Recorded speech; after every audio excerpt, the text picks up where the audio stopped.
भगवान आते नहीं। कौन कहते हैं भगवान आते,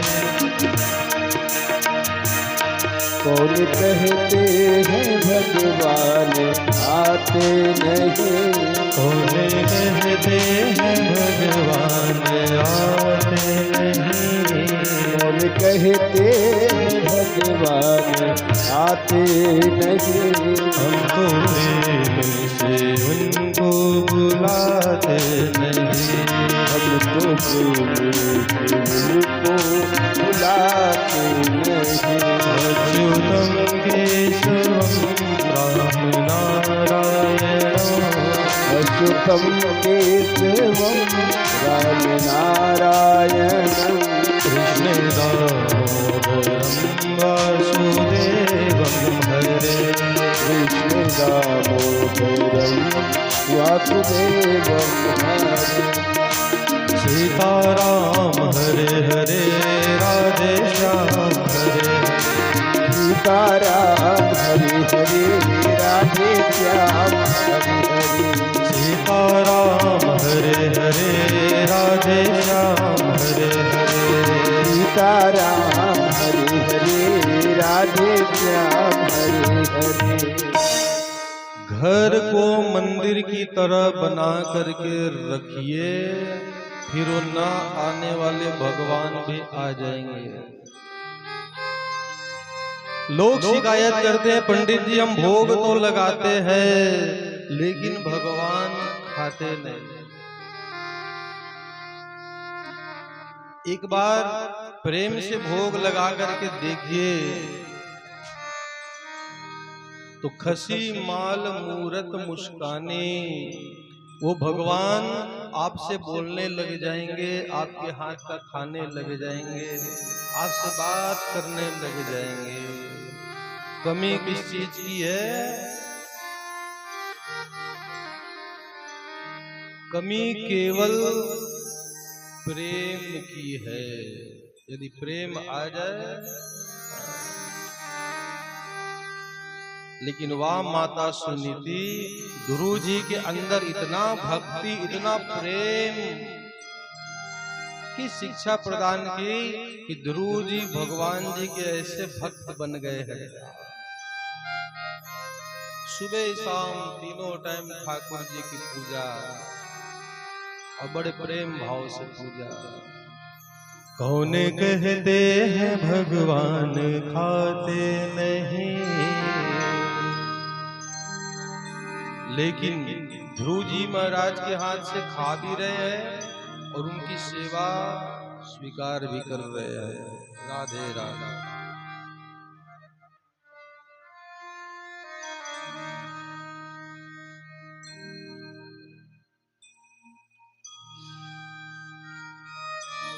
लेकिन एक रोज घटना घटी। ध्रुव जी महाराज अपने मित्रों के साथ खेलने के लिए गए तो खेल खेल में सब अपना अपना खिलौना लेके आए थे। पूछा भाई ये खिलौना किसने दिया? कहा मेरे पापा ने दिया है, मेरे पिता ने दिया है। इतने दिनों तक माता माता को ही देख रहे थे। पिता शब्द सुनते ही मन में इच्छा हुई कि मेरे भी पिता है कौन। दौड़ के आए घर, माँ से पूछने लगे, माँ मैंने अब तक आपको ही देखा है, पिताजी है कौन? का बेटा तेरे पिता देश के राजा है, महल में रहते हैं, तो हम लोग नगर बाहर झोपड़ी में क्यों? दूसरी माँ होती तो पिता के विरुद्ध ध्रुव जी को तैयार कर देती, लेकिन वह माता का बेटा जो आनंद कुटिया में रहने में है वो महल में नहीं है।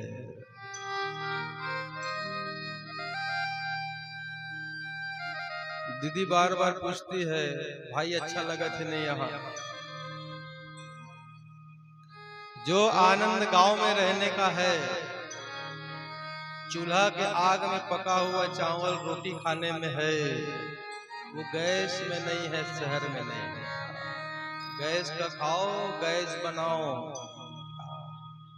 चूल्हा का खाओ और गैस भगाओ। गांव में रहने वाले व्यक्ति को देखना कोई बीमारी नहीं, मस्त दबा के मेहनत कर रहे हैं और चूल्हा का बना भोजन कर रहे हैं। अग्नि जो होती है ना, जो घर में जिसमें भोजन बनाते हैं उसको कहते हैं पावक अग्नि। ये पावक अग्नि है क्या? जो चूल्हा जलाते हैं। कहीं बना के देखना, बढ़िया बटलोही में दाल और हरियम भात और पताल मिर्च चटनी, साग की भी जरूरत नहीं पड़े है कि? तो जो आनंद कुटिया में है वो आनंद महल में नहीं। बेटा यहाँ भजन करने में आनंद बड़ा आता है, लेकिन ध्रुव जी महाराज के मन में इच्छा जागृत हो गई कि माँ यदि आप आदेश दें तो मैं भी पिताजी का केवल दर्शन करके आऊंगा। मना भी नहीं कर सकते कि जा बेटा। तो एक मुहूर्त में ध्रुव जी महाराज अपने कुछ मित्रों के साथ पिता का दर्शन करने के लिए महल की ओर बढ़ने लगे। तो देखिए राजमहल में मेन दरवाजे में एक ऐसा घंटी लगा है जो केवल विशेष राजा या राजकुमार आए तभी बजे, ऐसे नहीं बजता था। जब ध्रुव जी महाराज आए तो वो घंटी शंख घड़ियाल अपने आप बजने लगे। सेवकों ने जाकर बात बतलाई, महाराज आपका पुत्र आ रहा है, सभा लगी है। धीरे धीरे ध्रुव जी आगे बढ़ने लगे तो ध्रुव जी ने क्या देखा, सभा बीच पिताजी बैठे हैं, बगल में माता सुरुचि बैठी है और गोद में भाई उत्तम बैठा है। भाई को बैठा देख करके ध्रुव जी महाराज के मन में इच्छा हुई, मुझे भी पिता की गोद मिल जाती, पिता की गद्दी मिल जाती। हाथ आगे बढ़ाए, पिता ने भी हाथ आगे बढ़ाया, आ बेटा बैठ जा। लेकिन बगल में जो रानी थी सुरुचि, उसने राजा के हाथ को पकड़ लिया और कड़े वचनों का प्रयोग करने लगी। अरे ध्रुव, पिता की गद्दी चाहता है तो सुन ले, जा जाके तपस्या करना और जिस दिन भगवान प्रसन्न हो भगवान से वरदान मांगना कि मैं सुनीति का नहीं सुरुचि का बेटा बन के आऊं। जिस दिन मेरा बेटा बन के आएगा उस दिन तुझको पिता की गद्दी मिलेगी। ऐसे ऐसे शब्द भेदी बाण चलाए हैं कि ध्रुव जी महाराज रोने लग गए। देखिए मैं बार बार कहता हूँ, किसी को आप 2-4 हाथ लगा दोगे तो वो भूल जाएगा, लेकिन शब्दों की मर्यादा संभाल के रखिए। शब्द ऐसा बोलिए, वाणी ऐसी बोलिए कि आपको भी अच्छा लगे, सामने वाले को भी अच्छा लगे। बात ही रह जाती है, लोग उसको कभी नहीं भूलते। आपने मुझको ऐसा बोला था, वो याद रहता है। मारपीट झगड़ा लोग भूल जाएंगे। ध्रुव जी महाराज वहां से वापस हुए। जब वापस आए, माता देखी तो जो दुखी व्यक्ति हो उसका चेहरा बतला देता है, कौन सुखी है और कौन दुखी है। माता जान गई कि बेटे का अपमान हुआ है पिता के घर में। पूछी लेकिन ध्रुव जी बतलाए नहीं। नहीं माँ, पिता ने मेरा अपमान नहीं किया, वो तो मैं रास्ते में चल के आ रहा था तो आते आते धूल का कण मेरे आंख में पड़ा, जिसके कारण राधे राधे, धूल का कण मेरे आंख में पड़ गया जिसके कारण आंख से आंसू निकल रहे हैं, बतलाइए। बिल्कुल ना बतलाए, लेकिन साथ में जो गए हुए मित्र थे उन्होंने सारी घटना को बतलाई। तो ध्रुव जी को हृदय से लगा करके माँ रोने लगी, बेटा इस संसार में गरीब का वाकई कोई नहीं होता है। जब तक आपके पास धन है सारा परिवार जुड़ा रहेगा, और जिस दिन गरीबी आएगी अकेले हो जाओगे, कोई भी साथ नहीं देने वाला। किसी के घर भी चले जाओगे तो सामने वाले को ये लगेगा कि आपसे कुछ मांगने आया है। लेकिन जो एक गरीब व्यक्ति दे सकता है, धन तो नहीं होता लेकिन दिल बड़ा होता है, वो एक धनवान व्यक्ति आपको कभी भी नहीं दे सकता।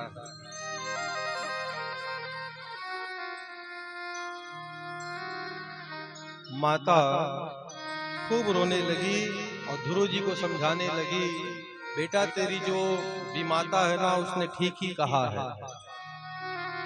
संसार के लोगों के ऊपर भरोसा करने से अच्छा है तुझे नौकरी करना है तो जा, और जा करके भगवान को ही भज ले। अनन्य भावे, जा बेटा, अनन्य भावे निज धर्म भाविते, मनस वस्थाप्य भजस्व पुरुषम्। बेटा तुझको किसी को भजना ही है तो जा, और जाके भगवान की सेवा कर। संसार की नौकरी करोगे तो तनख्वाह मिलेगा, जब तक शरीर है सामने वाला आपको देते रहेगा, जिस दिन सेवा बंद वो भी बंद। इस कारण नौकरी करना तो किसकी, भगवान जी की। ओ मुरली वाले तेरी नौकरी सबसे बढ़िया है, सबसे बड़ी। मुरली वाले तेरी नौकरी सबसे बढ़िया है, सबसे बड़ी। मुरली वाले तेरी नौकरी सबसे बढ़िया है, सबसे बड़ी। बंसी वाले तेरी नौकरी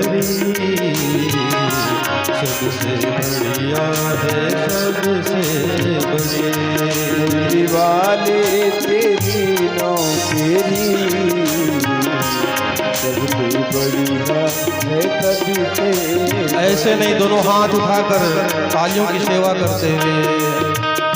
जब से तेरा गुलाम हो गया तब से मेरा भी नाम हो गया। जब से तेरा गुलाम हो गया तब से मेरा भी नाम हो गया। जब से तेरा गुलाम हो गया तब से मेरा भी नाम हो गया। जब से तेरा गुलाम हो गया तब से मेरा भी नाम हो गया। वरना थी मेरी सबसे बढ़िया है, सबसे बड़ी। मुरली वाले तेरी नौकरी सबसे बढ़िया है, सबसे बड़ी। हरि बोल।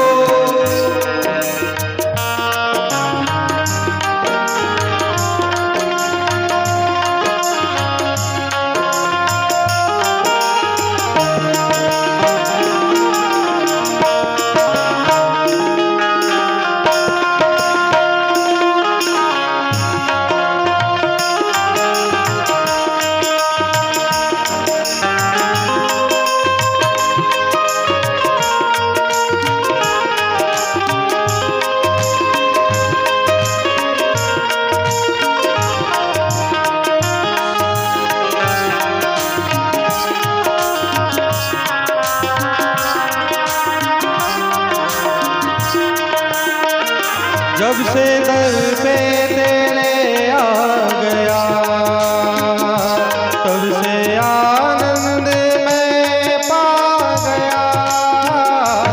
जब से दर पे तेरे आ गया तब से आनंद मैं पा गया।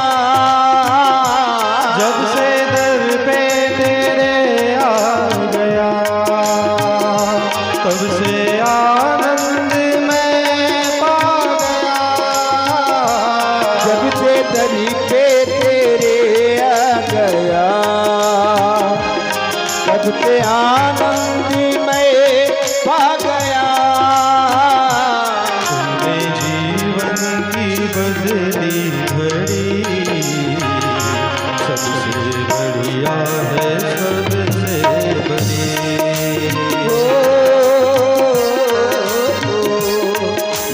वाले तेरी नौकरी सबसे बढ़िया है कभी से बड़ी। हरि बोल।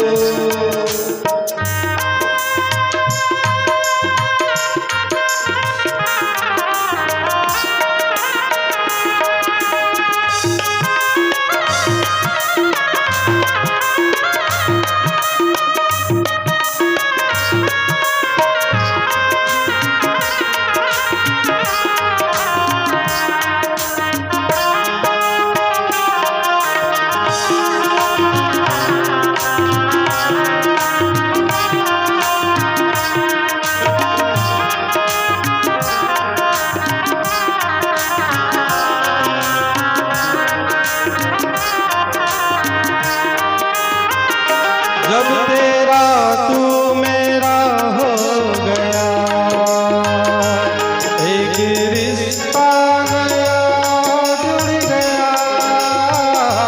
जब तेरा तू मेरा हो गया हो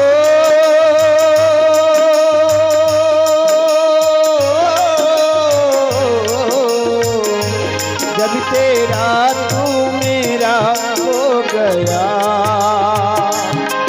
एक रिश्ता नया जुड़ गया। जब तेरा तू मेरा हो गया एक रिश्ता नया जुड़ गया। जब तेरा तू मेरा हो गया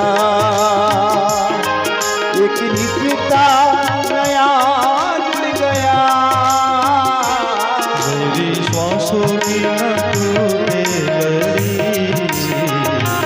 सबसे बढ़िया है सबसे। हो मुरली वाले तेरी नौकरी है तभी से बड़ी। बंसे वाले तेरी नौकरी सबसे बढ़िया है सबसे बड़ी।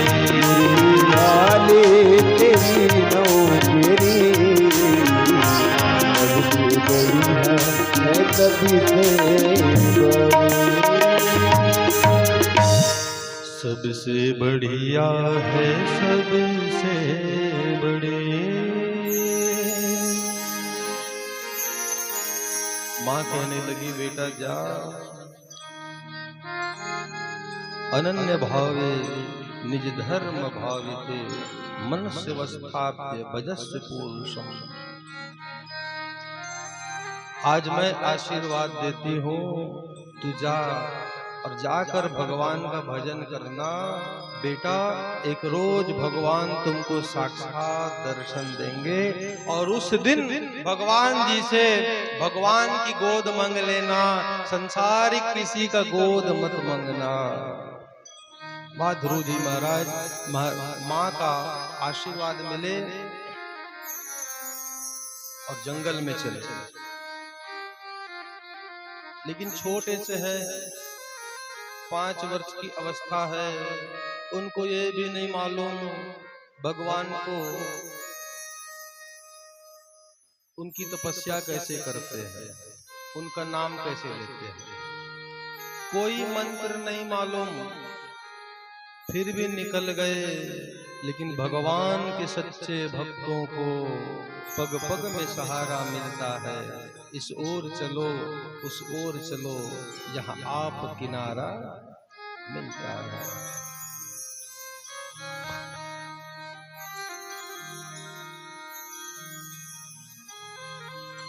ध्रुव जी महाराज जब आगे बढ़े तो मिले कौन? नारायण नारायण। नारद जी महाराज ऊपर से देखे छोटा सा बच्चा है, भटक ना जाए, तो पहले तो जा करके खूब समझाए, देख बेटा तेरी आयु छोटी है, यहाँ जंगल में भयंकर भयंकर शेर चीता भालू कोई खा गया तो वापिस जा, छोड़ भगवान का। ध्रुव जी ने कहा नारद जी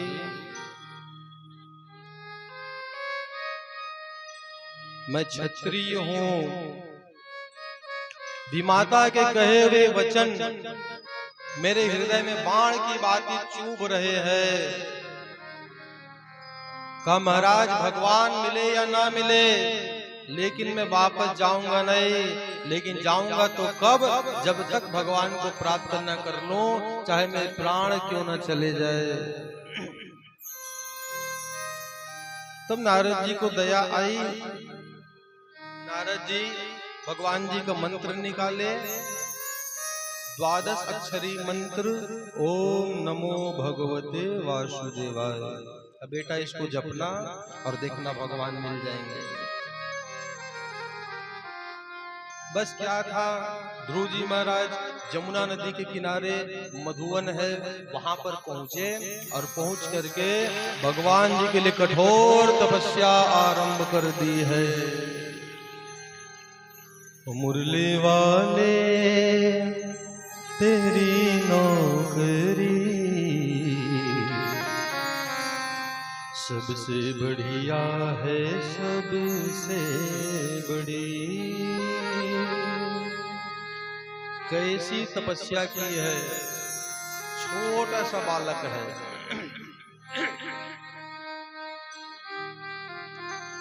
सुखदेव जी कहने लग गए राजन त्रिरात्रांते कपित्थ बदराशनः, 3 रात्रि के आड़ में ध्रुव जी महाराज केवल कैथ का फल खाए। और कैथा का फल ही क्यों? क्योंकि गणेश जी को बड़ा प्रिय है। गजाननम भूत गणादि सेवितम कपित्थ जम्बू, कैथ का, जामुन का, जाम का फल। खीरा नहीं खाए गणेश जी। जैसे गणेश पक्ष आते ना, किलो किलो खीरा वो बिल्कुल नहीं खावे। का चढ़ाना गणेश जी में? जामुन। एको जन नहीं चढ़ाए, 200-400 रुपए किलो हो जाते हो सब है। कैथ का फल चढ़ाना, जाम का फल चढ़ाना, ये गणेश जी को प्रिय है। दूबी चढ़ाना। तो 3 रात्रि के आड़ में फल खाए और 3 दिन तक भूखा रहे, फिर भी भगवान का दर्शन नहीं। लेकिन मन छोटा नहीं हुआ, फिर से भगवान की तपस्या कर रहे हैं। मुरली वाले तेरी नौकरी सबसे बढ़िया है, सबसे बड़ी।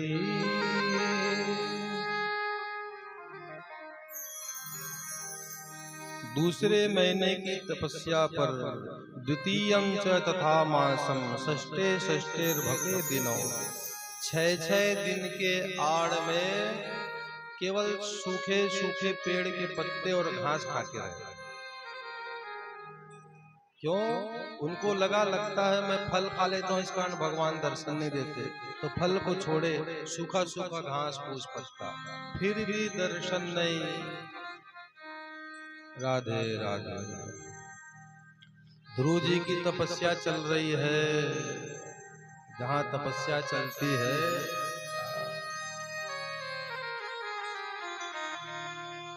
मौसम का कोई भरोसा नहीं है। तब कल से कैसे आना, कहीं पंडाल का भी भरोसा नहीं, तो घर से छतरी या रेनकोट पहन के आना। अब आंधी आए चाहे तूफान आए, अरे मौसम बदल रहा है, दुनिया बदल रही है, सच है ये श्याम ज्योति। चाहे आंधी आए, तूफान आए, पानी आए, आप अपनी सुरक्षा में आ जाना। ये श्याम ज्योत जो जल रही कथा की, वो बंद नहीं होनी चाहिए। राधे राधे।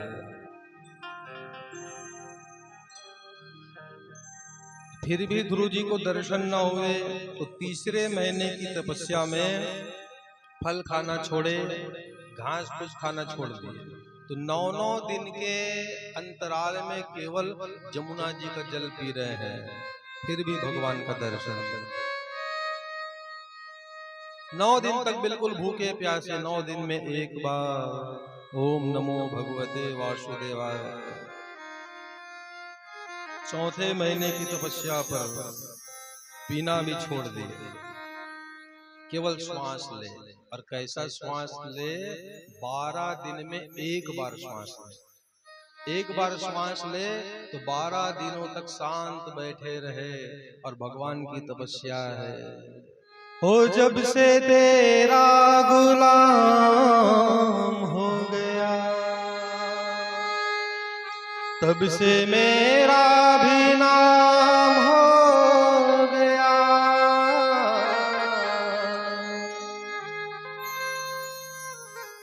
फिर भी भगवान का दर्शन नहीं। राधे राधे।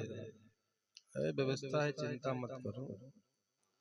फिर भी भगवान जी का दर्शन न हुए तो 5वें महीने फिर से तपस्या इनकी चल रही है। तो 5वें महीने की तपस्या पर ध्रुव जी महाराज एक पैर से खड़ा हो गए। अब न कुछ खाए न कुछ पिए,